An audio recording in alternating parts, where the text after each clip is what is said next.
Hello दोस्तों, मेरा नाम मयंक है। आज मैं आपको एक ऐसी कहानी बताता हूँ जो मैं अपने जीवन में कभी नहीं भूल सकता।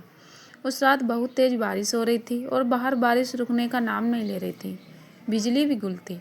अचानक खिड़की खुली और खिड़की के पर्दे हवा में उड़ने लगे कि अचानक दरवाजे पर किसी ने दस्तक दी। मन में डर तो पहले ही था, क्योंकि मैं घर से पहली बार उस अनजान शहर में आया था और कंपनी ने 2BH के फ्लैट शहर से दूर बिल्कुल ही डरावनी इलाके में दिलाया था। हिम्मत तो नहीं हो रही थी कि दरवाज़ा खोलूं, लेकिन दरवाजे पर कोई था जो मुझे लगातार दरवाज़ा पीटता जा रहा था। थोड़ी बहुत आवाज़ जो ही बाहर से आ रही थी, उससे मालूम चल रहा था कि बाहर कोई लड़की है। इस वजह से मन न चाहते हुए भी कदम दरवाजे की ओर बढ़ चले और मन ही यह सोचता, अगर मैंने किसी का बुरा नहीं किया तो ऊपर वाला मेरे साथ बुरा कैसे होने देगा। इसी उधेड़-बुन में मैंने दरवाज़ा खोला तो क्या देखता हूँ, एक लड़की जो बारिश में पूरी तरह भीगी हुई, काफ़ी डरी हुई मालूम पड़ रही थी। अंधेरे की वजह से ठीक से नहीं देख पा रहा।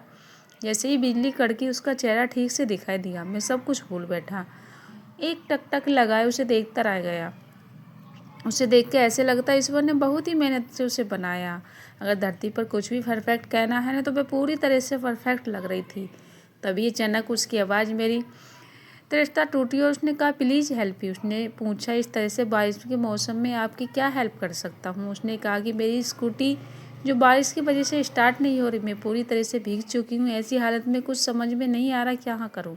हिम्मत तो मेरी भी नहीं हो रही थी उस अनजान शहर में उस लड़की की मदद करूं, पर क्या माता पिता के संस्कार की वजह से उस लड़की को सबसे पहले तो मैं घर के अंदर लिया, दरवाज़ा बंद किया, उसको पहनने के लिए समय जो अच्छे से अच्छा हो सकता टॉवल के साथ दिया, बाथरूम का रास्ता बताया। फिर मन में कई तरह के सवाल उठ रहे थे कि इतनी रात में कौन हो सकती है, क्या कोई शरीफ लड़की इतनी रात में घर से बाहर निकल सकती है, क्या सच में इसकी स्कूटी खराब हुई होगी, यह लड़की है कौन, भूतनी या चुड़ैल तो नहीं। सच कहूँ तो इतनी हिम्मत नहीं थी, क्या करूँ, कुछ पूछूँ या ना पूछूँ।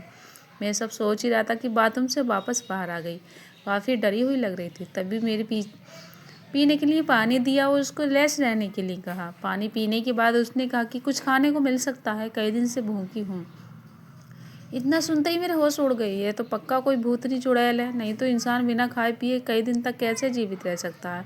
तभी उसने मुझसे दोबारा पूछा, कुछ खाने को मिल सकता है कि मैं उठा पहुंचा फ्रिज की तरफ तो देखा कुछ फल और मिठाइयाँ थीं। मैंने उसको बताया। उसने कहा, कुछ भी दे दो, मुझे तेज़ भूख लगी है। मैंने उसे फल और मिठाइयाँ दी जो वह बहुत ही जल्दी बाजी में खाने लगी। मैंने उसे दोबारा रिलैक्स रहने के लिए कहा और शांति से उसे देखने लगा। क्या सचमुच में लड़की है? अगर लड़की है तो क्या होगा इसके साथ, मैं जो भी इतनी डरी हुई हूँ। मैं फलों को इतनी जल्दीबाजी में खा रही थी कि मालूम पड़ रहा था मानो वह सच में कई दिन से भूखी हो। फल और मिठाई खाने के बाद कुछ आरामदायक महसूस करने लगी।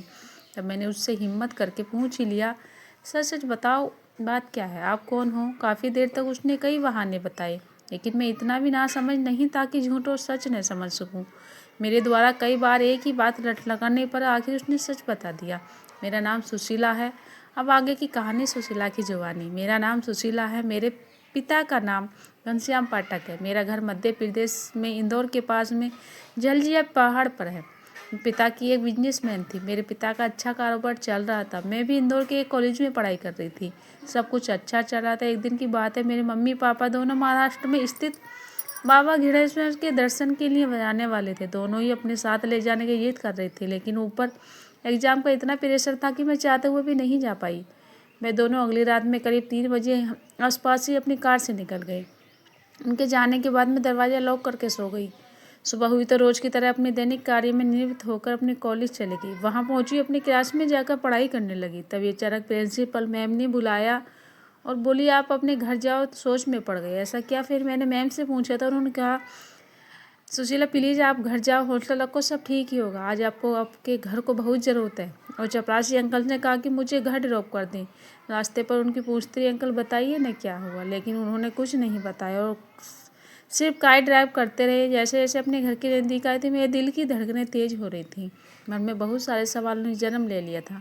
मैडम की कहीं एक बात तक कानों में गूंजी थी, ऐसा क्या हुआ जो उसके घर धैर्य और हौसले की ज़रूरत है। मैं सब सोच रही थी। अचानक ड्राइवर ने ब्रेक मारी, क्योंकि मैं घर के बाहर पहुंच चुकी थी और कहाँ का माहौल देखकर मैं बिल्कुल डर गई। इतने सारे लोग और वही मेरे घर पर। ऐसा उस दिन क्या हुआ था, यह जानने के लिए मेरी कहानी को पढ़ते रहिए और सब्र रखिए। जल्दी आपको अगला भाग कल सेम टाइम पे मिल जाएगा। कहानी अच्छी लगे तो वीडियो को लाइक शेयर ज़रूर करना।